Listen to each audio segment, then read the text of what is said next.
Yo, yo, what up? What up? What's happening? What's good, man? What's good? Hey, then welcome y'all to Keeping It Hoopin' episode 2. All right, had a little bit of technical difficulties, but we got through it and we ready to rock. Lee, man, what's up, baby? Yo, man, listen, we just played in the tournament. Got some good work in, man. Hey, I'm excited for episode number 2.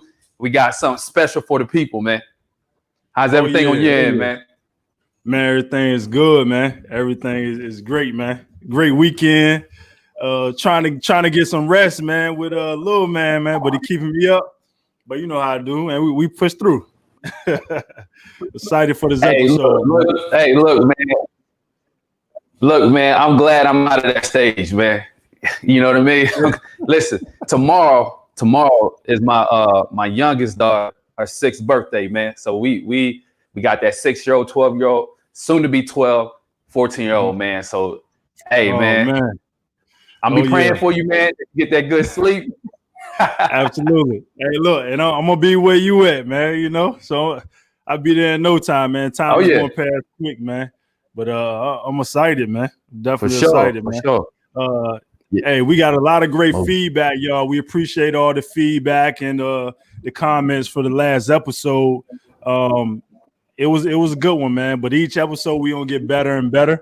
And we definitely got something special for you guys on Keeping Hoopin' episode 2, and we'll be talking about playing time. Yo, the bubble is getting crazy, man. What's up?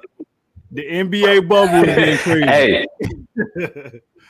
Hey, listen, it's a lot going on. Mm-hmm. Hey, my man Luca got busy last night.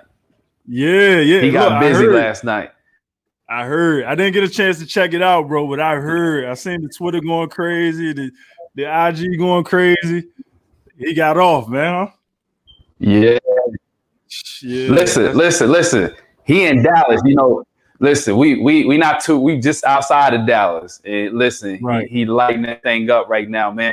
But most importantly, though, man, I want all them youngins that want to be point guards, go back and watch it. Watch his game again. Watch how he plays with pace. Watch how he passes the ball. Watch how he gets everybody involved. My man had almost 20 assists, something like that. That's great. And bro, he ain't even fast like that, man. He ain't got lightning speed. Nah. Not at all, man. But that right there goes to show you, though, man, you don't have to be the fastest player out there. But what's most important, man, like what we talked about last week, it's the mindset, man. It's the mindset, it's the IQ, man. You know, being able to change the speeds up, play fast, play slow, not be in a hurry, man. But I like where he's at right now, man. Yeah, man. Know how to slow the game down, man, and not make it all fast and all that, man. So I'm about to go check that out myself because I missed it. Go break that thing down, man. But did you hear about the Dame Lillard, man, and PG and them boys? They going at it, man. They getting playoff ready or something, man. Listen, but here's the thing with that, though, man. That's competition, right? You know, that's competition, and I think we have been missing that. So when I saw it on Twitter, it was trending. Dame Lillard and Paul George going back and forth, man. Hey, listen, man. They try and make the playoffs. The Portland Trailblazers are fighting to get to the playoffs, and the Clippers, listen, they got that target on their back. They trying to win the chip. Yeah, that's it, man. But that goes back to like the competitive spirit that we was talking about too last week, man. Like I love to see that they going back and forth, man. They going back and forth and really talking mess, man. You know what I mean? PG say you getting sent home this year, man. Much respect, but you going home. They come back. Yeah, you keep switching teams, man. Running from the grind. You boys are chumps. Hey man, listen. That right there is what basketball is about, man. Because listen. I was listening to Dame Lillard talk in his post interview after the game, right? And I guess he got hit with the question, you know, about Paul George and Pat Beverly. right, talking noise to him. And he was like, look, I see it as a sign of respect. They know what I could do, right? Because it all started when he missed the free throw, right? Yeah. But just listen to what he was saying. I see that as a sign of respect. That tells me where his mindset is, man. He didn't see it as no threat. He didn't feel like, oh man, I got to come back at these boys talking trash, in the post interview. Right. His mindset, man. See, a lot of young kids need to watch that, because when guys or girls are talking trash to you, man, don't get offended. It's competition. Yeah. You know what right, right. Nah, that's real, man. They're getting the feelings of kind of tuck away instead of like, okay, yeah, let's go. Okay, I'm on. When I see you, it's a wrap. It's on. And having that killer mindset, man. That's one thing I like about Dame, and I respect about him. Outside of the fact that he's not jumping teams, he rather get it from the dirt, meaning, he gonna stick with his one team and ride it out, fulfill his obligations. If it don't work, long term, at least he did it with kind of integrity in a sense, man. So I bang with him on that. So yeah, man, that's good, man. Oh yeah, most definitely. And his thing about you switching teams, you running from you running from the pressure. Hey, a lot of young kids can learn from that. Don't run from the pressure. Listen, man. At some point, you won't have to go through it. What do they say? Pressure. What? Pressure makes what? Yeah, diamonds. Diamonds, man. You got to be willing to go through the fire, man. You can't be afraid of the fire, man. So you can't duck the smoke, man. Nah, listen. There's a tournament next weekend called Who Wants to Smoke. Okay. There's gonna be a lot of talent in the building. We're gonna find out who wants to smoke. For sure. Yeah, man. Yeah, man. You gotta face some adversity, like we talked about last week, man. And you really gotta play against that comp, man. You can't duck it trying to be on a super team and stuff like that. Just to chase a championship, man. Get it, play against the best, man, and earn your name. You know what I mean? That's the old school mentality. I think that's what Dame. Well, I know that's what Dame got. Some people love it, some people don't, man. But I think he's doing it in the right way, and I hope that he get a championship at the end of the day, man, because he's doing it like that. You know what I mean? Likewise, man. I agree. Yeah, what we got for the people today, man? What do we got for the people today? Listen, parents and kids, get your notepad, get your pen and notepad, because we talking playing time. And that's a hot topic, no matter what sport you playing, but we talking about basketball. Playing time is the topic today, man. Mm-hmm. So man, let me ask you, man. Have you ever had a situation when a parent approached you as the coach about their child's playing time? If so, as a coach, how did you handle that? Absolutely. Yeah, it definitely happened. Like usually for real, Lee, what I try to do, because I know this is a sensitive topic, during the season, I try to set the standard on what CTAB basketball is about, what's allowed and what's not. We love to have an open door policy, but you got to do it the right way. Like you just can't catch me when you see me like after a game and you feel like you want to say something and you're in your feelings about playing time, right? And I'm probably agitated or whatever because we lost or whatever the case may be. And yeah, I did have a situation like that, and I clearly let them know, look, these are the boundaries. This is what you should do. If you want to, I'm not going to talk about playing time with a parent in regards to if you come at me with an attitude and you come at me with like my child should be playing. We're not going to have no conversation.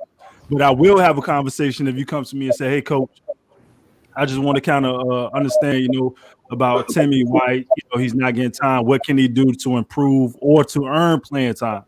And then we can have a civilized conversation. And, I'll say, look, Timmy's not doing X, Y, Z. If Timmy wants time, he has to consistently do X, Y, Z. Right? Yeah, man. But it can get ugly, man. And playing time, it should be discussed and have certain protocols. So that's why one thing, like I set that boundary at the beginning of the season. Listen, if you want to talk about playing time, come at me, via email before games or 48 hours after that game, and then we can, talk. Yeah, I agree, man, because listen, playing time, it's a touchy subject, no doubt about it. But at the end of the day, man, I think it's important. What you said earlier is that you got to set as a coach. Now, I'm just talking from a coaching standpoint. You got to set that. You got to be upfront with the expectations of what is expected in regards to playing time. And for me, it's earned. It's not given. I don't want any kid to feel like I'm just giving them playing time, because then at the end of the day, they'll never know if they truly earned it. I want them to earn it, man, because listen, life is competitive and basketball is competitive. So I want to be able to teach kids how to earn their playing time, so that when they get there, they know that, oh, coach then just hand it to me, man. You know what I'm saying? Right. Yeah, absolutely, man. And that's real, to earn your playing time and to feel like you really, did the work. Now you seeing the results. That's the beauty in it. It's beauty in the struggle. It's beauty in the struggle. It's beauty in the process. Now you just can't expect something to be handed to you and you don't earn it, right? And I think that's where we at a lot of times in this generation, man. But and we're here to teach. And one thing about this show, y'all can hear us talk about a lot about this generation, a lot about the past generation and the future, because we need somebody to talk candidly about this stuff and be transparent about what's going on from a coach's perspective, from a player's perspective, right? From a parent's perspective. You don't know what you don't know, right? And let's talk about some of the parents, man, that coaching from the stands, man. Oh man, listen, coaching from the stand. Now, you're a parent, I'm a parent, but both of us are coaches as well.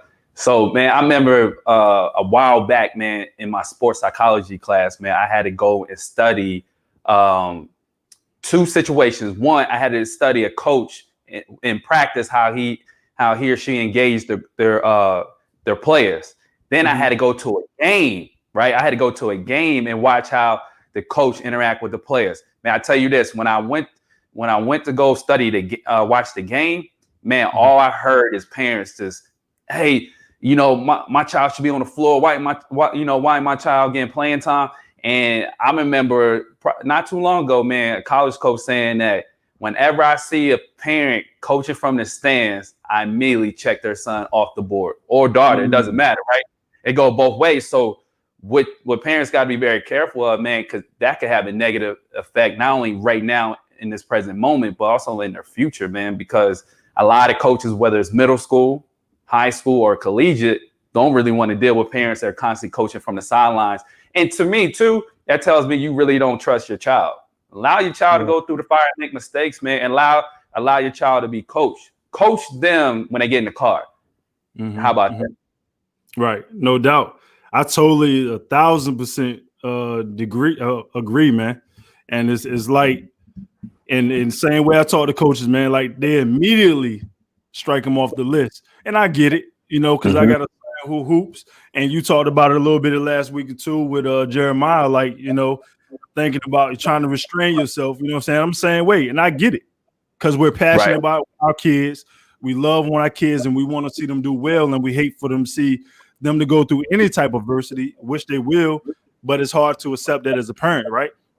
But at the same time, you got to understand the game. Like, coaches are recruiting parents as well as a player, right? So as soon as they see that, that's gonna be a problem. Hence why, LeVar Ball and Lonzo had their situation with the Ball boys. Granted, they playing pro and all that stuff, but it's the same concept. It's the same thing. Same thing, man. So you got to be careful of that. When you want your kid to play at the next level, you guys have to be mindful and be a great support team and understand what's going on within the confines of college basketball or, high school basketball or pros. Oh, yeah. Well, see, and the thing is, too, with playing time, man, is that you don't want to be the parent that's manipulating the coach. I've seen a lot of that. I see parents trying to force the coach into making a decision in regards to their child playing more, but not only does it affect your child, it affects the other kids on the team, man. I coach at the high school level, and I've seen at the high school level, parents, trying to dictate to me, as far as what decisions I make in regards to the child, playing time and how much playing time they get. And I'm like, man, that's not the way to go about it. I don't mind talking playing time, but my thing is always going to be, it has to fit the entire system. It can't be that, I'm just going to favor one kid over everybody else. No, it's across the board. And that's why I like our Bob Kurt, man, our junior college coach, man. He was across the board. He set the tone straight up. Hey, you're going to earn this playing time. I ain't giving it to nobody. Right. So in our practices, what happened? Our intensity went up because we understood we're going to earn this playing time. It's not going to be given. And for the starters, they understood that, hey, your playing time can be taken from you. Your spot can be taken from you at any given moment. Absolutely. And if somebody's spot did get taken for whatever reason, whether, you're not performing well or it's just that particular game, you didn't need to start that game because, Ryan needed to start it or whatever, you know what I mean? But guess what? We came back the next practice and try to fight for our position. And that's a mentality that you got to understand. Like the basketball game, and this is the thing too, Lee. A lot of people take it like personal. Sometimes it's really not that you did anything wrong to lose your spot or to come out the game. You may be performing well, but because of the strategy of the game and the flow of the game, you might have to sit 3-4 minutes. Come on. Sit for a half because Johnny's playing extremely well when he got in. It got to be a team thing, man. And, if you're not happy about your playing time, talk to it a certain way, but also look from a different aspect of don't take it personal. Don't take it personal. Trying to win is a lot of, situations that you got to keep in mind, man. Well, I see. Here's the thing. So both of us are in AAU, right? So we have AAU programs. So with the AAU, I think it's going to be a little different than the school, but they still kind of intertwined, right? So AAU, you got parents paying, as far as school, you still got parents paying like Booster Club, different things like that. So I think there's two different situations. AAU parents feel like I'm paying you, so you should be playing my child. So pay for play, pretty much, right? And then you got school, they're not really paying, but maybe they're in the Booster Club, or maybe they're close friends with the coach or somebody on the staff, so they feel like you should be giving my child playing time. But the truth of the matter is playing time is going to have to be earned. But you also touched on a key point too, that there's strategy involved. So you can't just look at it from, my child ain't playing because he don't like my child or whatever the case may be. You're trying to win a game. So there's strategy involved. You know what I'm saying? Right. Absolutely. And to be honest with you, we're talking about, how the wrong approach some parents take. But it's a lot of parents that came at me the right way and were like, Coach, I understand it. No, Michael need to step up his game. He needs to step up his game. Like he really need to get his attitude straight. He needs to, do some things. That's what I like. And a lot of parents can take notes of that. And like I said, you don't know what you don't know, right? But if you're gonna play this game and partake in this culture, like you got to learn how to navigate it. So I respect the parents who do come at coaches the right way, who's also too are realists. Right. Kids don't earn no plan. They don't need no playing time right now. Right. Okay. You got to develop. Hey, and those parents, they have the proper perspective. That's the key, for parents. Because here's the thing: you don't want to jump the gun and try to demand playing time for your child when your child can't dribble. Right. Your child can't shoot. So now you exposing your child. So now you're doing more harm than you're doing good. Be patient in the process, man. Be patient. Allow your child to go through the ups and downs. And for me personally, I try to teach my child multiple things. I want them to be able to come off the bench. Right. I want them to be able to fight for playing time. And I want them to be able to, lead a team. Like that's leadership. So we got leadership, we got discipline, we got work ethic. So when you go through all those things, man, you're able to carry that over into your life beyond the game of basketball. Right. Absolutely. Facing that adversity will make you prepared for when is your time. When is your time? You done been through every nooks and cranny it takes to be successful in this game. And you can't just skip past that, man. You can't cookie cut that, man. You gotta earn your stripes. You gotta pay your dues. You gotta put in the work, and you gotta do it the right way, and understand that it's certain systems and certain ways you have to approach a coach. And that kind of reminds me of the situation with we was talking about Melo and the Iversons, right?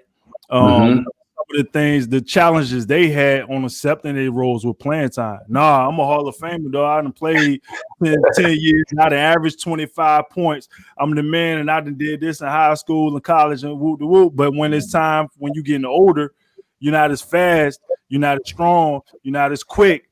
Now it's time for you to play that background and help some youngins. And if you can't mentally step up to that plate and make that switch, you either be out the league or you won't just be in a bad situation. You know what I mean? Facts, man. Facts on that, because with that, at every level, your child has to be able to adapt. So let's just start at, YMCA. Maybe they playing a lot at the YMCA. And then you're going to go to an AAU program.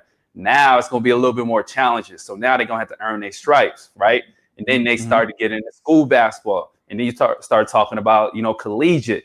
Your child has to be able to adapt. And this is why it's important to let them go through the fire, through the ups and downs when it comes to earning their playing time, because when they get in different situations, they'll be able to handle it. I mean, I'll go back to junior college when I had to come off the bench. That was a learning experience. My mom didn't go to Coach Kurt say, man, you need to be playing my son. Nah, right. Through the fire, I earned it. I fought for it, and I was productive. Let's talk about production. A lot of kids don't play because they're not productive. Talk to me about that. Right, absolutely. You and it's measured. It is funny because I tell the kids all the time how you're in the league, how they measure your success is how productive you are, right? Whether you get 30 minutes, whether you get 30 seconds. Right. How productive are you in that 30 seconds to make the coach want to play you again? Next time they go to a minute, right? So when you came in the game, like literally you come in, you'll bust a shot. And you ain't had to wait. You tell me, oh, my hand's cold because I've been sitting on the bench. And oh, my feet, I need to stretch. You came in and say, look, I got to come in because, I got to prove myself, right? And also, too, my team needs me. So when you came in, you handle business. Therefore, you threw up yourself up for success and to get more playing time and saying, yo, no, Lee, he's a valuable on this team. He's just not a bench rider. No. All right, let's put him in the lineup, right? Or let's go ahead and get him more time. But you have to be productive. Like, you got to take a charge. And this is Lee. Come on, talk to me, man. Talk to me. Man, listen, parents, kids, listen up. This is for the kids. Listen, you cannot tell a coach that you don't want to take no charge. Right. Come on. I had a kid literally come up to me and say, "Hey, coach, I don't take charges. Like, nah, I don't take charges. I want to get hit." I said, "What?" Yeah. No, he was dead serious. Like, he ain't know no better. Or he just, I don't know, he's too cool. But I say, don't never tell no coach that again. Come on. Matter of fact, all right, I know why you ain't playing defense, and I know why you're not getting time. And matter of fact, Ms. Smith, this is why he's not getting time right here. He's not taking charge. He's not sacrificing for the team. Hey, let's talk about that for a second. Let's talk about that. Sacrifice for a team. Here's the thing. Parents and players, write this down. If you want your child or player, if you want to get more playing time, listen to the coach. See, when you're on the bench, the upside, the advantage that you have, you hear the coach yelling out signs to the players that are in the game. So if you go in and make the same mistake that kid just made after the coach done told him, sprint back on defense, slide over and help, be ready to shoot, take the charge, and you go in there and you don't do those things, guess what? Your playing time will be cut. Because when you're coming off the bench, you have less opportunity of making mistakes. That's just what it is. All right. Your leash is going to be a little shorter. So that just comes with it. You have to go in there. You have to be productive, right? Be productive, plus and minus. All right, parents, plus and minus. Daryl, you just talked about that, my man. Plus and minus production. When you go in there, if you get 2 minutes, are you productive? You can't get. You shouldn't expect more playing time if you're not being productive, man. Right. Period. Right. That's what was he doing on the bench the whole time if he going to make the same mistakes? Come on. That's the thing. Like if you going, I just told the team what Justice was doing. Right. He won't sprint back on defense. He wasn't boxing out. Right. So if I'm a smart player, I'm listening and not a player that's getting a lot of time. I'm watching and observing what that player is doing wrong, what coach is saying. So when I go in, like you said, I'm doing the total opposite of what Justice was doing. Right. Therefore, coach, he has no choice but to really play me because I'm doing the things that he asked for. So when you're on the bench, you can't be over there all googly eye. You're looking in the stands at your parents who's yelling at you from the stands, right? You're looking at your girlfriend and you just zoned out and not locked in. You locked into that moment. When it's your time, you're going to be productive, right? Because you're going to do what the coach asks for you and you know what's going on. So that makes you more successful when you go in. And I think that's the little things that we're trying to get across to these kids and the young adults who are still hooping. Like, you got to be locked in, you got to be strategic, and you got to be in the moment and be productive, like you said. And most importantly, you got to believe in yourself, right? When nobody else believes in you, players, you got to believe in you, okay? Don't make no excuses. Put in the work and allow the work that you put in speak for yourself, all right? But you got to believe in yourself. And that takes me back to Carmelo Anthony, right? Mm-hmm. He went to Houston. They didn't play him that much. Maybe they promised him. Maybe they overpromised him playing time. Right. He didn't get much playing time. Then he goes to Portland. Now he's shining. Now he's playing a major role. He's a major piece to helping them get to the playoffs, man. Stay the court, put in the work, and believe in yourself, man. And I'm a firm believer in putting in the work and that it will pay off eventually. But you got to stay the course. You can't jump the ship. When it get hard, you can't run. Stop running, parents. Stop running, players. Stay the course, and eventually it will work out. And understand, if it doesn't work out the way that you expected, guess what? It's a lesson. How about that? It's a lesson. It's a lesson to carry you over to the next stage of your life. Talk to me, man. Come on, hey, man. Bro, you just gave me chills, man. You gave me chills, man. You gave me chills. You gave me chills for two reasons, because I understand that process, and I was a guy who believed and played for a coach who believed in this joint. Like, I got to tell the story, man. Talk to me. We talking about believe. 1999, we come in the joint. First sit-down meeting about the season. Our coach Casey come to us, sit us in the middle of the floor and say, he go through his whole speech at the end of it, like, we're going to win a state championship this year. We're going to win a state championship. Now, mind you, from my 9th grade, we was like maybe like 3-20, right? Wow. The next year, we was like maybe 9 and something. And then the next year, we was like, 15 and something. That same year came, bro, we went 25-3. Wow. That season, he set us down, man. It was like, listen, we're going to win the state championship. And not only that, every single game he played, I believe I can fly. Come on, man. At a time where that wasn't cool to really play slow music in a locker room. Come on, man. Close your eyes and play Believe I Can Fly to a bunch of teenagers, right? So from that moment, that set my belief system. We won it.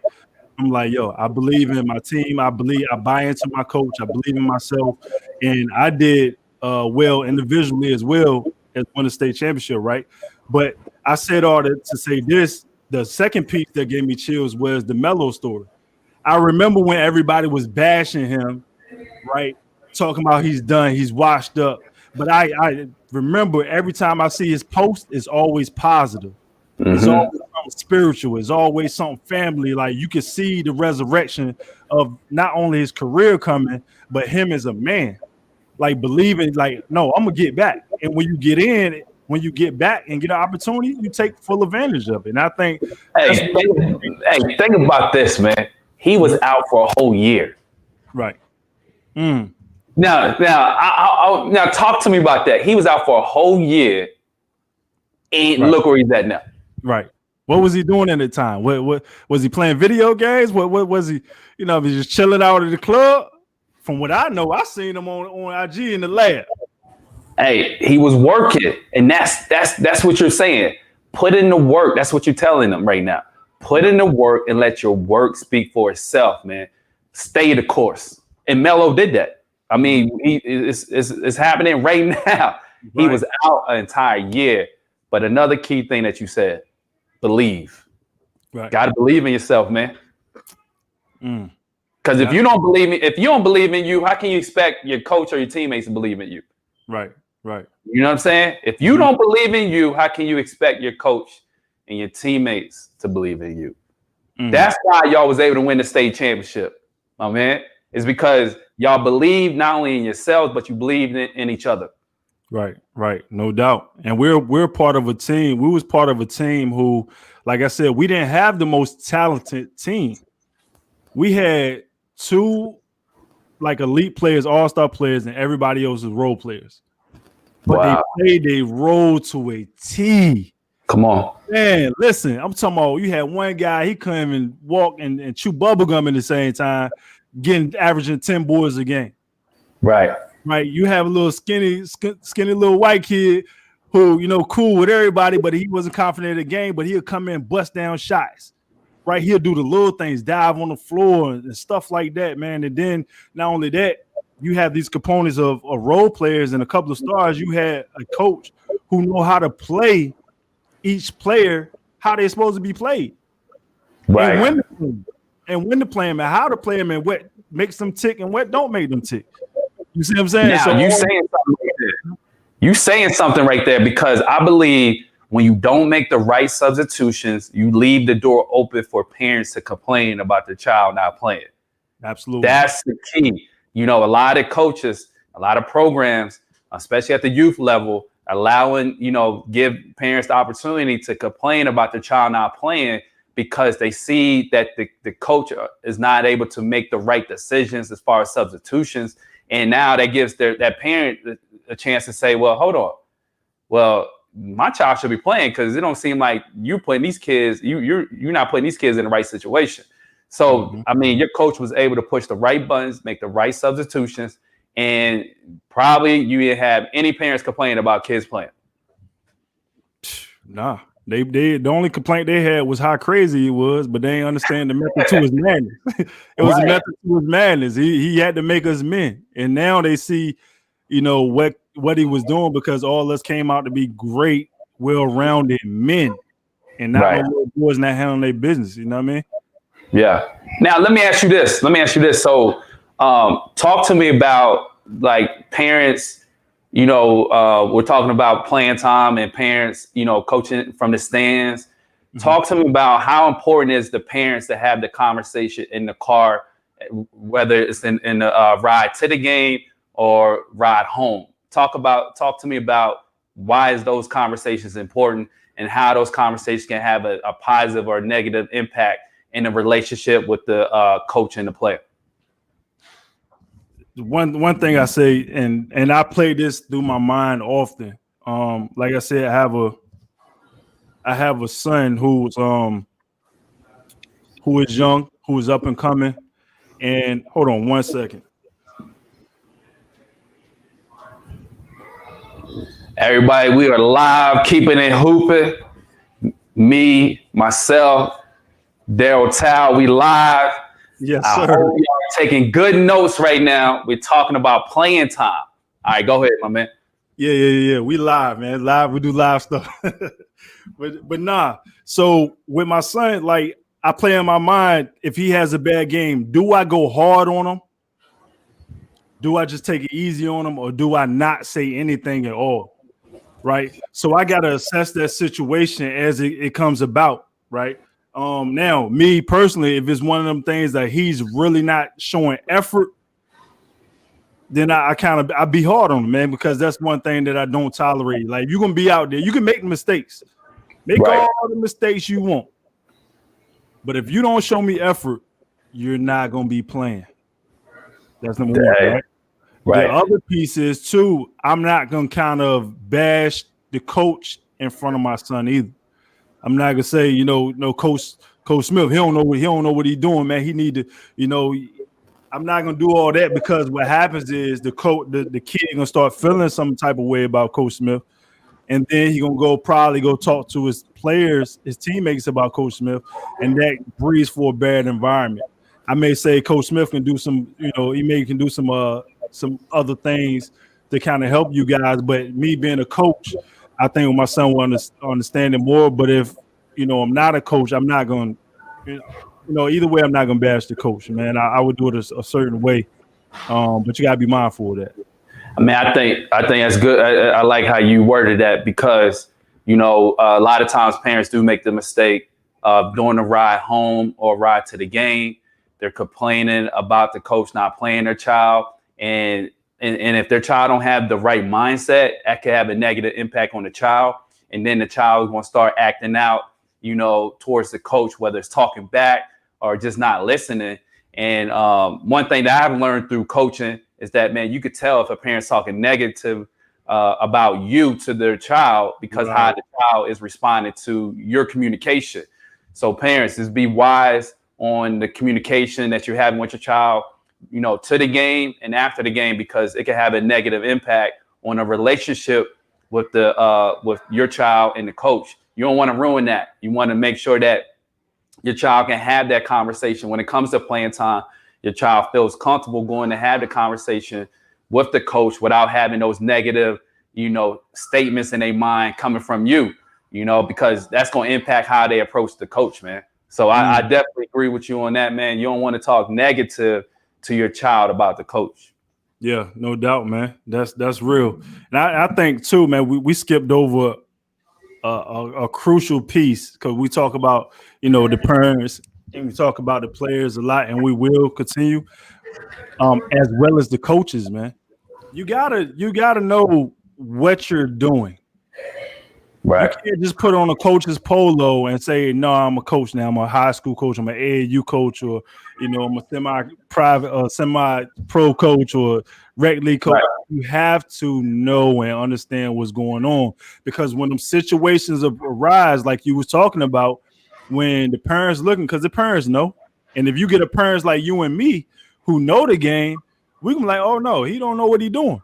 We gotta get him out, because he's messing them up more than helping them develop. So we got to pull them off the team, right? Or they need a coaching change, right? And so you just can't feel like you want to wake up and be a coach. You got to really study this game, just like we tell the parents, and I mean not the parents, but the kids to study the game. Coaches, you have to study and make yourself better. When you stop learning, that's when you stop growing. Come on, I mean, that's a big problem that the coaches are going through, man, and it's the kids are suffering under bad coaches. Oh yeah, that's a bad trend right now, and I feel the parents, in regards to the coaching, as it pertains to the child development, man. A lot of it is due to the coaches not being experienced and not being wise enough to handle these situations when parents do come to them about playing time and they get offended. For me, I want to leave the door open, right? I want parents to feel comfortable enough to come to me about playing time, and talk about ways that their child can develop, because a lot of times it's just their child's not being productive in the games. Their child can do a better job of finishing. Child can do a better job of making shots. So one thing I'll do as a coach, I'll give your child opportunity, but what your child does with the opportunity is on them. And that's how you earn more playing time. But again, as far as coaches, man, we got to do a better job of putting kids in better situations to be successful and be encouraging to them, so they can be confident when they step out there on the court. Absolutely. I've seen some players, man, like really blossom. And this the thing too, Lee. Like I done seen kids who come in our program who have come from, I'll give you as an AAU, right? Yeah. AAU. We get the kids who don't really get time at the varsity level. Right. Like they're just like maybe like 10th man, maybe 8th man, but they're not seeing time. They may play JV and they're a junior type kids. Right. Lack of confidence, but when they come on a C-tab team and they play, totally different player. Like this kid blossoms. This kid is knocking down shots. This kid is playing defense. This kid is talking. He's diving on the floor. I'm like, man, I seen you play in high school. What was the difference? Yep. Coach, man, you just believe in me, man. You and Coach Lee, y'all speak life into me and tell me, what I can do to improve, but also too, just say you believe in me. You know me off the court. Yeah. Right? So that helps me perform better on the court. You know what I mean? And you got to be able to speak life to these kids because some of these kids can really, really play and really waiting for a shot. But you gotta be in an environment where a coach is speaking life into you, man. It's so crucial to a kid's development. And like I said, we talked about it last time. You got to put your kids in the right situation. But from talking about the coaches, man, speak life to these kids, man, and stop bashing. And I'm gonna say this last thing, and you can go ahead and go, Lee. I done seen an elite AAU team where they had a coach cuss them out. I'm talking about not like letting it fly like once and now and then. I'm talking about like boom, boom, boom, boom. Oh yeah, yeah. You ain't doing this. Boom. You sit down here. You go. I say that is a mate on a top program team. Because they think, you know why though? Because a lot of these programs think that's the way. That's why programs like ourselves, like your program, my program, and there's plenty of programs out here like that are positive, that are encouraging, that are putting kids in position to be successful, and they speaking light to them. And listen, I pride myself on that, and I know you do as well. I just want to encourage coaches, AAU programs. Hey, look, speak life into these kids because listen, basketball is a platform. Use it to shape the kids in a positive way, man. Kids are going to make mistakes. Kids are not going to be perfect. And also parents, don't be too hard on your kid. Be hard on them, but don't be too hard. You got to give them room to fail, man. It's like riding a bike. When the kids, first time riding a bike, hey, they're going to fall down. Pick them back up, help them, encourage them, show them the way, coaches and parents. Don't be too hard on the kids where you talking down to them and then the kid loses hope. You know what I'm saying? So that's important, Daryl. We got to start and keep speaking life into kids and helping kids be successful on and off the court because basketball is a platform. It's a vehicle. That's why I love coaches like Popovich. I mean, I can go on and on. Coach K, they're going to find, listen, Tom Izzo, Coach Izzo, they're going to find ways. They're going to be challenging. They're going to challenge your kid, but at the same time, they're going to speak life into them. They're going to encourage them. Draymond Green is a prime example. Okay, talk to him. Listen, man, he played well at Michigan State, but it wasn't like he was like a top 10 draft pick. Right. But when he got to go to state, his work ethic, man, his work ethic kept him on the floor with top tier guys that were in the top 10, draft. You know what I'm saying? And man, he's on his way to becoming a Hall of Famer. I'm just saying, hard work pays off. That's real. That's real. And talking about playing time, I'm glad you said that because we talk about too, and we talked about it a little bit, and we'll talk about it a little bit on the next episode when we break down Carmelo Anthony and another player. But this is the thing. Would Draymond be the same? He will be the same player because that's who he is. But if he was on another team, do you think he'd be getting time or be as successful as he is now? Listen, that's a great question.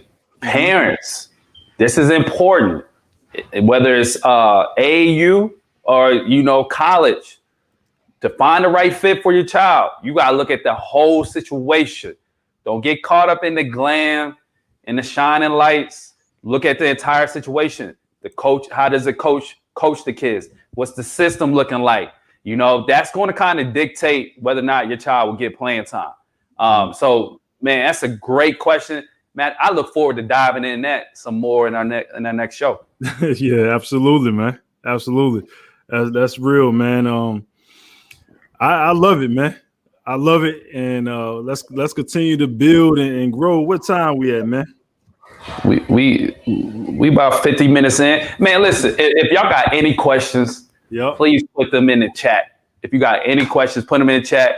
I would love, Daryl and I to dive in a little bit more on any question that you have right now at this moment regards to playing time. How has, parents talk to us about, comment below about how you have addressed playing time in regards to your child. I would like to hear from them, Daryl. I would like to know what the parents, how they have addressed or brought up playing time in regards to their child. Yeah, absolutely, man. Because my thing is, I want my child to have to earn it. I don't want it to be easy. Right. You know what I'm saying? Because here's the thing. The chances of your child playing collegiate basketball is very slim. Mm-hmm. The chances of your child playing NBA or WNBA is very slim. So what are we really doing here? We should be preparing our kids to be successful beyond the game itself. You know what I'm saying? I seen coaches with that all about win mentality hurt kids, man, because all they worried about is winning. Listen, we're competitive. We all want to win. But how you go about it at the youth level is important because you could set the kid up for failure beyond the game itself. Man, look, I have seen it often, man. Talk to me, Daryl. That is a jewel, man. It's that, they go all in on winning and at the end you hurt the kid. You hurt other kids. It's not just one. You hurt multiple kids. Talk to me, man. If you feel like we all want to be successful. We all want to win and stuff like that, man. But that can't be your end all be all. Because at the end of the day, when life punch you in your mouth and you really, don't make it to the league or you don't, get that D1, D2, D3, scholarship or whatever, D1 or D2 scholarship, then you're going to fall off the radar, man. Like you're going to feel, and I've seen kids who have been coached like that, and then they're like, Coach, what I'm going to do now? I'm lost. I don't know what to do next. Right. But if that coach was speaking life into you and preparing you for life after basketball, you would have been good. That's how we're able to progress and keep going. We're pressing on because that's what was instilled in us from not only our family, but to our coaches, our extended family. Right. They spoke life. Right. Now we got great companies doing, making money, but also too empowering kids and changing lives day in and day out. Right. And what's crazy, and I take pride in, Lee, right now, the kids who came in our program, I think, they finished out maybe like 2 years ago, right? One last year. These are kids still calling us, still coming around the house, right? And saying, Coach, I started this business. I'm talking about kids is 18, 19, 20. Oh, Coach, I'll never forget what you did for us and talked about. Now they're in real life situations, but they're able to progress and press on confidently. So, man, hey, listen. You touching on something right now because that right there is a game changer when you start to have kids come back to you and talk about how you had a positive impact on their life, man. And here's the thing. What I want to say is that kid didn't come back to you and say, hey, Coach, we won 20, 30 plus games, or Coach, we lost 10, 40 games when I was playing. No, they talked about the positive impact that you had on them. And that's the key takeaway for me from what you just said is that the impact that you're having on them is carrying over to their life beyond the game of basketball. Mm-hmm. And that's a game changer, man. That's a game changer because now you're playing seeds. Because here's the thing. Some water, right? Mm-hmm. Some plant, right? God gives an increase. Let me say that again. Some plant, some water, God gives an increase. So there with you and I, maybe we the ones playing, maybe we the ones watering. But at the end of the day, we have to know our role in regards to all the kids in our program.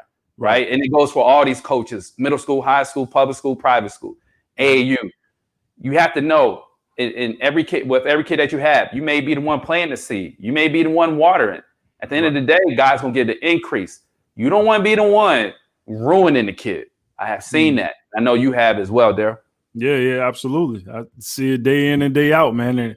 And it's sad to see, you know what I mean? Because we heard, you know, the stories from some of the parents and the kids, man, and it's awful, you know what I mean? So we're there to pick them up. We're in position like, hey, you know, basketball may not be, you know, panned out how you want it.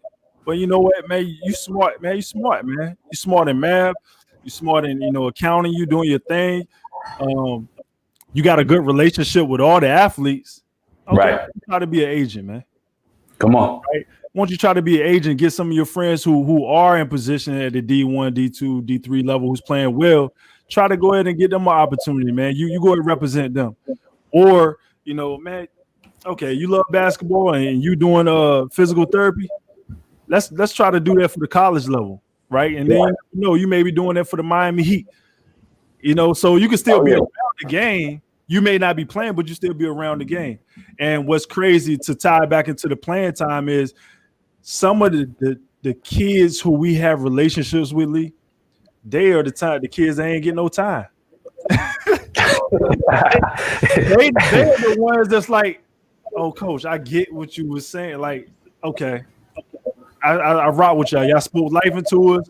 I played the game. I may not be getting all the playing time that I needed, but I understand the concept of life after basketball and teamwork and discipline and how it ties into life.